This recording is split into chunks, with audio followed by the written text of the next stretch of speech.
की हलचल भरी सड़कों पर जब लोग अपनी अपनी जिंदगियों में मसरूफ थे, तभी एक इत्तेफाक ने दो अनजान दिलों को करीब ला दिया। आरव एक सॉफ्टवेयर इंजीनियर जो अपने करियर में पूरी तरह डूबा हुआ था, और सान्या एक जर्नलिस्ट जो सच की तलाश में हमेशा दौड़ती रहती थी। एक शाम जब तेज बारिश हो रही थी, सान्या अपनी बाइक पर घर जा रही थी। अचानक एक कार ने तेजी से मोड़ लिया और सान्या की बाइक स्लिप हो गई। वो गिरने ही वाली थी कि किसी ने उसे कसकर थाम लिया। वो आरव था, जो पास ही अपने दोस्त से मिलने आया था। ध्यान से चलाया करो, आरव ने उसे संभालते हुए कहा। सान्या गुस्से में थी, लेकिन जब उसकी नजर आरव की आंखों में गई तो कुछ पल के लिए समय ठहर सा गया। वो पहली मुलाकात थी, न अजनबी न दोस्त, बस दो लोग जो अचानक ही एक दूसरे की जिंदगी में दाखिल हो गए। इस घटना के बाद भी जैसे किस्मत चाहती थी कि ये दोनों बार बार टकराएं, कभी कैफे में, कभी मेट्रो में और कभी किसी इवेंट में। धीरे धीरे उनकी बातचीत बढ़ने लगी।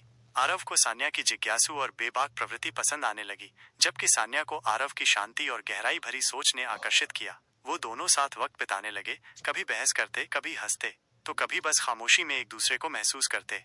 एक रात जब दोनों पुरानी दिल्ली की गलियों में घूम रहे थे, आरव ने अचानक कहा, सान्या, तुम्हें कभी ऐसा लगता है कि कुछ लोग हमें बार बार इसलिए मिलते हैं क्योंकि शायद हमारी कहानियां अधूरी होती हैं?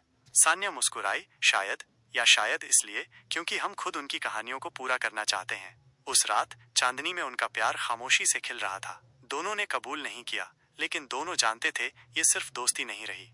लेकिन हर प्रेम कहानी में कुछ मोड़ आते हैं। आरव को अचानक एक बड़ी कंपनी से न्यूयॉर्क में जॉब का ऑफर मिला और सान्या को एक महत्वपूर्ण असाइनमेंट के लिए कश्मीर जाना पड़ा।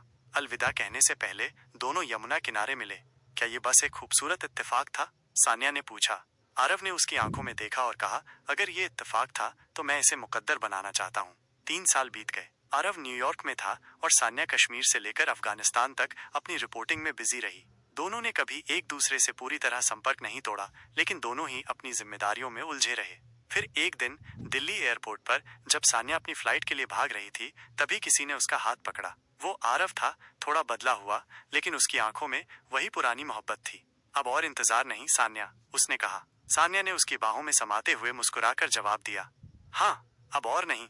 और इस तरह एक इत्तेफाक ने एक मुकम्मल प्रेम कहानी बना दी।